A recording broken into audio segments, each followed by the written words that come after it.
Bismillahirrahmanirrahim. Innamal a'malu binniyat wa innamal likulli imrin ma nawa. Hanya saja semua amal itu tergantung kepada niatnya.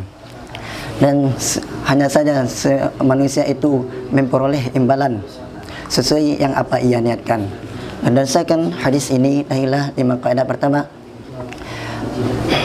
al-umuru bimaqasidiha. Semua urusan itu tergantung kepada tujuannya. Contoh, wudu. Padanya wudu mesti dari bertujuan, yaitu niat. Begitu juga mandi, puasa dan solat. Ma syaratu fihi ta'inu wal khatu fihi mubtilun. Sesuatu yang disyaratkan padanya sesuatu lalu salah dan menentukan, maka itu masalah. Ya, salah dari solat zuhur ke solat asar atau sebaliknya. Lalu jika seseorang solat zuhur hal keadaan berniat solat asar, niscaya tidak sah puasanya, niscaya tidak sah solatnya. Ma yushtaratu ta'rudu lahu jumlatan wala yushtaratu ta'yinu tafsilan idza ayyanahu iqtadarra. Sesuatu yang disyaratkan yang disinggung padanya sesuatu dan tidak disyaratkan akan menentukannya secara rinci. Sesuatu yang disyaratkan yang disinggung secara padanya sesuatu secara global dan tidak disyaratkan akan menentukannya secara rinci, lalu ia merincikan lalu salah dalam merincikannya, maka itu masalah. Contohnya, seseorang yang berniat mengikut dalam solat berjamaah, mengikut dengan si Zaid, lalu terbuktilah yang menjadi imam itu adalah si Amar, maka tidak sah mengikutnya seseorang. Kenapa? Karena sesungguhnya ia telah menafikan mengikut dengan si Amar dengan sebab niatnya mengikut dengan si Zaid. Maka jadilah orang tersebut mengikut dengan si Amar dengan tanpa niat. Padahal di dalam solat jemaah tidak disyaratkan menentukan imam, hanya saja disyaratkan padanya solat jemaah niat jemaah itu saja, tidak ada yang lain. Ma la yashatu ta'rudu lahu jumlatan wala tafsilan idza ayyana wa aqtala yadarra. Sesuatu yang tidak disyaratkan padanya sesuatu secara global dan tidak juga secara rinci, apabila ia merincikannya lalu salah dalam merincikannya, maka itu tidak masalah. Contohnya, salah dalam menentukan tempat solat. Lalu jika seseorang berniat solat zuhur di Mesir dan adalah itu berada di Mekah, maka sah solatnya. Kenapa? Karena sesungguhnya solatnya itu ada, dan menentukan tempat solat itu tidak masuk padanya tempat solat keterikatan dengan niat solat, baik secara global maupun secara rinci. Maqasidul lafzi ala niyatil lafz, tujuan lafaz itu berdasarkan orang yang melafazkannya. Contohnya, jika ada nama istrinya atau nama budaknya yang bernama Talik atau bernama Hurrah, lalu ia panggil dengan panggilan ya Talik, ya Hurrah. Lalu jika ia bermaksud dengan kata-kata tersebut akan cerai atau membedakan budak, maka hasillah keduanya tersebut. Akan tetapi tidak hasil kalau ia hanya sebatas memanggil saja. Qala Nabi sallallahu alaihi wasallam, "Idza syakka ahadukum fi sholati falam yajid asalla arba'an falyatashakka wal yabani ala mastaqanahu Muslim." Sungguh apabila ragu salah seorang dari kalian tentang solatnya, lalu dia tidak mengetahui apakah dia sudah solat 3 atau 4 rakaat, maka hendaklah ia campakkan keraguan tersebut dan hendaklah ia lanjutkan atas berdasar sesuatu yang ia yakini. Berdasarkan hadis ini, 5 kaidah. Pertama, al-yaqin la yazal bi syakki, keyakinan itu tidak hilang dengan keraguan. Contohnya, seseorang yang ragu-ragu dalam salatnya, apakah dia salat 3 atau 4 rakaat, maka hendaklah ia lanjutkan atas anggapan 3 rakaat, karena itulah yang ia yakini. Kedua, al-yaqin la yazalu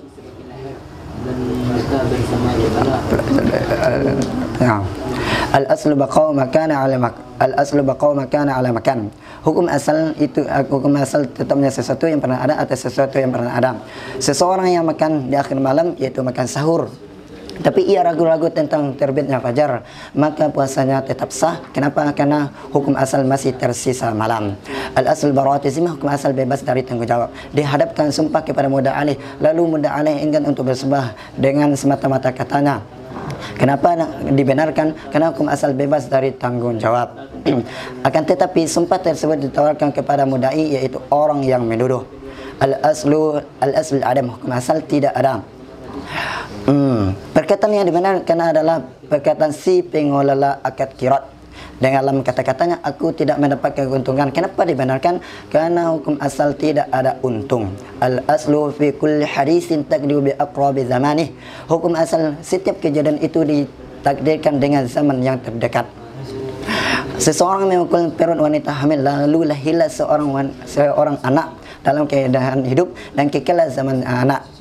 Lalu anak tersebut mati, maka tidak ada bayaran. Kenapa? Karena sesungguhnya secara zahir matinya anak tersebut disebabkan dengan faktor yang lain. Karena faktor yang lain lebih dekat dari zamannya. Qala Allah Ta'ala yuridukumullahu bikum al-yusra wa la yuridukumul usra. Allah menginginkan dengan kalian akan kemudahan dan Allah tidak ingin dengan kalian akan kesulitan. Berdasarkan ayat Quran ini adalah dua kaidah, yaitu al-masyaqqatu taysir. Kesulitan itu bisa menarik kemudahan. Apabila sulit atasnya seseorang di dalam solat berjamaah akan berdiri, niscaya boleh baginya seseorang solat dalam keadaan duduk. Begitu juga apabila sulit atasnya seseorang solat dalam keadaan duduk, niscaya boleh baginya seseorang solat hal keadaan berbaring. Al-ashyu idza tasaddaqat, perkara-perkara apabila ia telah meluas maka ia akan menyempit. Sedikit bergerak di dalam solat itu sedikit bergerak di dalam solat karena terpaksa itu dimaafkan. Akan tetapi jikalau banyak bergerak di dalam solat yang tidak ada hajat banyak bergerak dalam solat, itu tidak dimaafkan. Qala Nabi sallallahu alaihi wasallam la darara wa la darar, tidak merugikan dan tidak merugikan. Lahirlah 7 kaidah. Pertama, ad-darar yuzal, kerugian itu mesti dihilangkan. Boleh bagi sembeli untuk melakukan khiyar dengan terlihatnya aib pada barang yang dijual. Ad-darur la yazul bid-darar, kerugian itu tidak bisa dihilangkan dengan kerugian. Tidak membolehkan oleh orang yang terpaksa, tidak membolehkan oleh orang yang terpaksa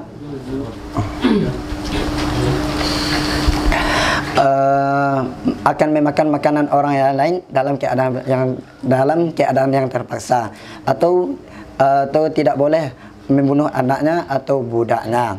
Kemudian ad-darurat tubihul mahzurat, kerugian itu ad-darurat tubihul mahzurat, darurat itu bisa darurat itu bisa membolehkan perkara-perkara yang diharamkan. Boleh memakan bangkai atau makan daging babi untuk menyelamatkan nyawa atau untuk menutup nyawa, atau meloloskan sopan dengan khamar.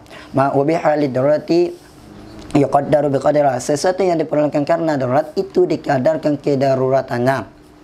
Tidak boleh bagi orang dalam keadaan darurat akan memakan bangkai kecuali ia memakan bangkai sekedar untuk menutup nyawa saja. Dan al-hajatu qad tanzulu manzilat ad-darurati, kadang-kadang hajat itu bisa menempati posisi darurat. Boleh memandang kepada wanita ajnabi untuk bermualah atau untuk khidbah. Kemudian idza tarada mafsadatani ru'i a'dhamuha dararan bi'irtikabi akhaffihima, apabila bertolak belakang dua mafsadah, niscaya dijaga yang paling besarnya dari dua mafsadah akan kedaruratannya dengan melakukan yang paling ringan darinya dua mafsadah. Boleh membela perut mayat yang ada di dalam perut mayat tersebut seorang anak yang ada harapan untuk hidup. Kemudian darul mafasid muqaddamun ala jalbil masalih, mengelakkan kerugian itu diutamakan daripada mendapatkan kebaikan. Berkumur-kumur atau berlebihan dalam berkumur-kumur atau dalam berwudu itu disunahkan, akan tetapi dimakruhkan bagi orang yang puasa karena menjaga puasanya dari terlibatnya hal yang membatalkan puasa. Qala Nabi sallallahu alaihi wasallam, qala Allah Ta'ala, والذين هم لفروجهم حافظون إلا على أزواجهم أو ما ملكت أيمانهم فإنهم غير ملومين. Orang-orang yang mereka menjaga kemaluan mereka kecuali untuk istri-istri mereka atau untuk budak-budak mereka, maka mereka itu tidaklah dianggap orang yang dicela. فَمَنِ ابْتَغَى وَرَاءَ ذَلِكَ فَأُولَٰئِكَ هُمُ الْعَادُونَ. Maka siapa saja mencari di belakang hal demikian, maka sungguh mereka itu adalah orang-orang yang melampaui batas. Lainlah satu kaidah, al-aslu fil abda'i tahrimun, hukum asal pada buduk wanita itu adalah haram. Apabila bercampur baur wanita yang haram dinikahi dengan beberapa wanita kampung, niscaya terhalanglah ijtihad Karena sesungguhnya di antara syarat ijtihad itu adalah pada sesuatu itu adalah hukum asal ijtihad, asalnya itu adalah perkara yang mubah. Maka diperkuatlah ijtihad, maka diperkuatlah dengan hal yang akan ijtihad. Hanya saja boleh nikah pada kejadian yang jumlah tidak terbatas. Kenapa? Karena keringanan supaya tidak tertutup bab nikah dan supaya tidak terbukanya bab zina. Dan qala Nabi sallallahu alaihi qala Allah taala wa'mur bil ma'ruf wa 'arid 'anil jahil, paling wa'mur bil ma'ruf wa 'arid 'anil jahilin. Wa'mur bil ma'ruf, perintahkanlah perkara ma'ruf, wa'mur bil urfi wa 'arid 'anil jahilin. Lainlah tiga kaidah. Pertama, al-adat muhakkamah. Kebiasaan itu bisa menjadikan hukum. Contohnya, apabila seseorang menjual akan sesuatu dan ia memutlakkan uang, maka ditempatkan pada tempat tersebut akan jual beli berdasarkan mata uang yang biasa. Dan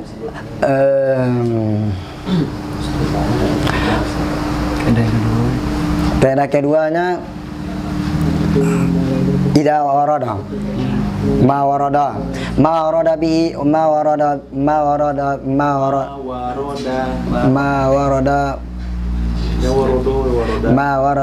mutlaqan, ma warada bihi syar'u mutlaqan wala dhabita lahu fihi wala fil lughati yurja'u fihi ila al-urfi. Sesuatu yang dijelaskan oleh syariat dan tidak ada ketentuan di dalamnya syariat dan tidak juga dalam etimologi, niscaya kembali padanya sesuatu ke uruf. Mencukupkan niat solat dengan penyertaan solat secara uruf dengan sekiranya ia dianggap menghadirkan niat untuk salat. Dan al-ijtihad yang kedua, ijtihad itu tidak gugur dengan ijtihad. Tidaklah ijtihad kedua itu lebih kuat daripada ijtihad pertama. Jikalau berubah ijtihadnya seseorang lalu ia beramal dengan ijtihad kedua, maka tidak ada qada. Kendati pun jikalau ia salat 4 rakaat bagi 4 arah, maka tidak ada qada. Qala Nabi sallallahu alaihi wasallam, qala Allah taala wastabiqul khairat. Inilah satu kaidah, al-isaru fil ibari mamnu'. Al-isaru bil ibadati mamnu'. Mendahulukan dalam ibadah itu dicela. Contohnya al-isaru bil safil awal. Allah taala wa yasru ala anfusihim walau kana bihim khassasah. Mereka mendahulukan atas diri mereka walaupun dengan mereka itu ada keperluan.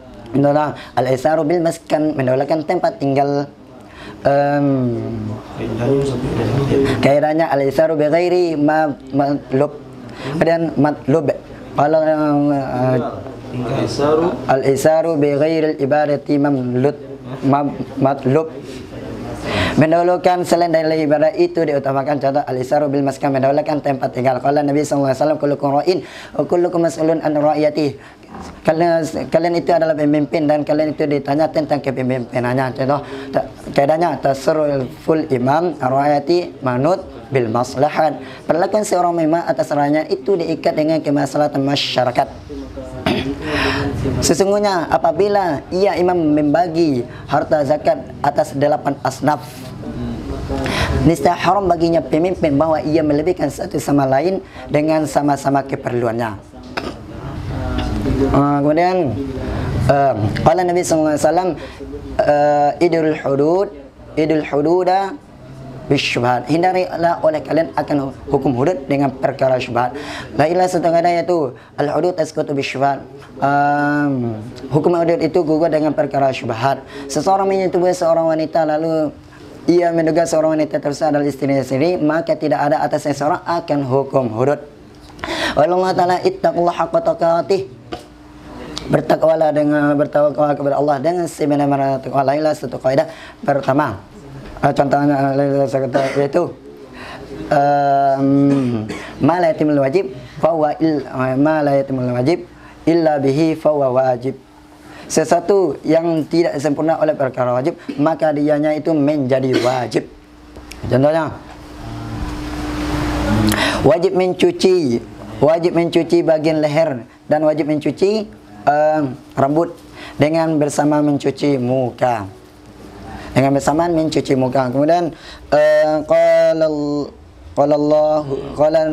kemudian qala Nabi sallallahu alaihi wasallam, "Faman ittaqa syubhati faqad istabara lidini wa ardihi." Rawi Syekhani. Siapa saja yang menghindari perkara syubhat, maka sungguh ia telah menyelamatkan agamanya dan harga dirinya. Lainlah satu kata yaitu al-khurujul minal khilaf mustahab. Keluar dari khilaf itu dianjurkan. Contohnya disunahkan menggosok-gosok dalam berwuduk dan meratakan kepala dengan sapuan. Kenapa disunahkan? Karena keluar dari khilaf Imam Malik, karena Imam Malik mewajibkan keduanya tersebut. Kemudian qala Allah Ta'ala, "Faman ittaqa bagi wala adin fala itsma alaihi." Maka siapa saja yang ia terpaksa melakukan sesuatu yang ia tidak ingin melakukannya dan ia tidak melampaui batas, maka atasnya seorang tidak ada dosa. Contoh lainlah satu kaidah yaitu dua kaidah yaitu ar-rislatunatu bil ma'asi. Keringanan di dalam Islam itu tidak diikat dengan maksiat. Tidak diperbolehkan akan orang maksiat dengan sebab safarnya dari keringanan safar seperti di jamak, qasar dan berbuka. Ar-rislatunatu bisyakki. Keringanan di dalam Islam itu tidak diikat dengan ragu-ragu. Wajib mencuci kaki bagi orang yang ragu tentang bolehnya menyapu sepatu. Kemudian qala Nabi sallallahu alaihi wasallam li Aisyah, ajurki qadari ala nasibuki, pahalamu sesuai dengan kadar capekmu. Lainlah satu kaidah yaitu makan athar fi'lan kana athar fadlan. Sesuatu yang banyak gerakannya itu banyak juga kelebihannya. Contohnya adalah misalkan witir itu lebih baik daripada menyambungnya. Kenapa? Karena ada penambahan niat, karena ada penambahan niat takbir dan salam. Oleh Nabi sallallahu alaihi wasallam, "Wa ma amartukum bihi fa'tu bihi mastata'tum." Sesuatu yang aku perintahkan kalian darinya sesuatu, maka lakukanlah oleh kalian semampu kalian. Alhamdulillah, dua kaidah pertama, ma la yadarkukulu la yadarkukulu, sesuatu yang tidak bisa hadapi akan seluruhnya dan tidak ditinggalkan seluruhnya. Seseorang yang tidak mampu berbuat baik dengan uang 1 dinar, tapi ia mampu dengan 1 dirham, maka lakukanlah. Al-maisla yasqutu bil ma'sur. Sesuatu yang mampu dikerjakan tidak gugur sesuatu yang tidak mampu dikerjakan.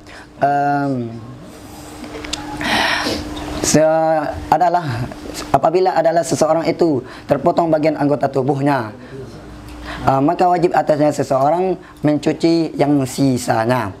Kemudian qala Allah Ta'ala, "Wal takum minkum ummati yad'una ilal khair wa ya'muruna bil ma'ruf wa yanhauna 'anil munkar." Sungguh ada di antara kalian satu umat yang mereka mengajak kebaikan, yang menyuruh kepada kebaikan dan melarang kepada kemungkaran. Contohnya lainlah dua kaidah yaitu ma haruma fi'lu haruma talabuhu. Sesuatu yang haram melakukannya niscaya haram juga mengambilnya, memintanya. Contohnya haram meminta uang riba dan mahar pelacur. Ma haruma fi'lu haruma i'ta'uhu. Sesuatu yang haram mengambilnya niscaya haram juga memberikannya. Haram memberikan uang riba dan juga haram memberikan mahar pelacur. Allah Ta'ala, wa natum ma qaddamu atharun, dan kami tulis sesuatu yang mereka kerjakan akan jejak-jejak mereka dan jejak-jejak mereka. Inilah satu kata al-khairul mu'tadi minal qasiri. Al-khairul muta'addi minal qasiri. Kebaikan ni afdalu minal qasiri. Sesuatu kebaikan yang melampaui batas itu lebih baik daripada yang tidak melampaui batas. Mengajarkan ilmu itu lebih baik daripada salat sunnah. Qala Nabi sallallahu alaihi wasallam, la yahilul muslim, tidak halal bagi seorang muslim ayyakhudha asahu akhi, bahwa ia mengambil tongkat saudaranya bighairi tayyibin nafsin minhu, dengan tidak senang hati darinya. Lainlah satu kaidah ridho syai', ridho bima yatawalladu minhu. Ridho dengan sesuatu niscaya ia ridho dengan sesuatu yang muncul darinya sesuatu tersebut. Ridho sepasang suami istri dengan aib pasangannya, lalu bertambahlah aib tersebut, maka tidak ada khiyar menurut pendapat yang sahih. Qala Allah Ta'ala, qala Nabi sallallahu alaihi wasallam, kullu muskirin khamrun wa kullu khamrin haramun. Sesuatu yang memabukkan itu adalah khamar, dan setiap khamar itu adalah haram. Al-hukmu yaduru ma'al illati wujudan wa adaman. Hukum itu berputar bersama adanya alasan atau bersamanya tidak ada alasan. Itulah. Hukum itu berputar bersamanya ada alasan dan tidak adanya alasan. Contohnya, khamar itu haram karena ia memabukkan. Jikalau hilang potensi memabukkannya, niscaya juga haram. Niscaya juga hilang keharamannya, seperti cuka.